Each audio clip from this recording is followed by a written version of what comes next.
Beni per oltre 1,5 milioni di euro sono stati sequestrati dalla Direzione Investigativa Antimafia a Giuseppe e Grazia Corra, rispettivamente suocero e moglie di Angelo Santapaola, cugino del capomafia Benedetto, ucciso nel 2007.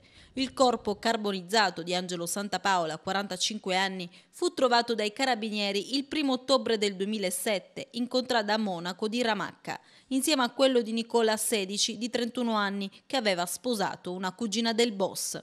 Angelo Santapaola era coinvolto nell'indagine condotta dalla DIA di Catania, culminata nell'operazione denominata Arcangelo, e risultava destinatario di un'ordinanza di custodia cautelare per avere diretto l'associazione mafiosa, ordinanza che non fu eseguita in quanto il presunto boss venne assassinato.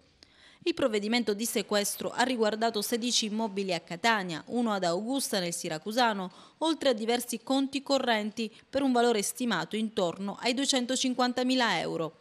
La DIA ha posto i sigilli anche a 2 autovetture.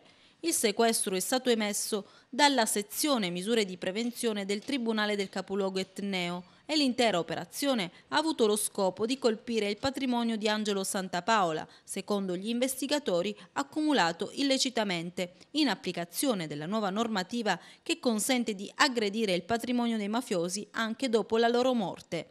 Nel mirino della DIA ci sono stati anche i beni di cui l'uomo poteva disporre e che si ritiene siano il frutto di attività illecite o ne costituiscano il reimpiego. Sull'omicidio di Angelo Santapaola è in corso davanti alla Corte d'Assise di Catania il processo nei confronti di Vincenzo Aiello, già esponente della famiglia mafiosa, accusato del delitto.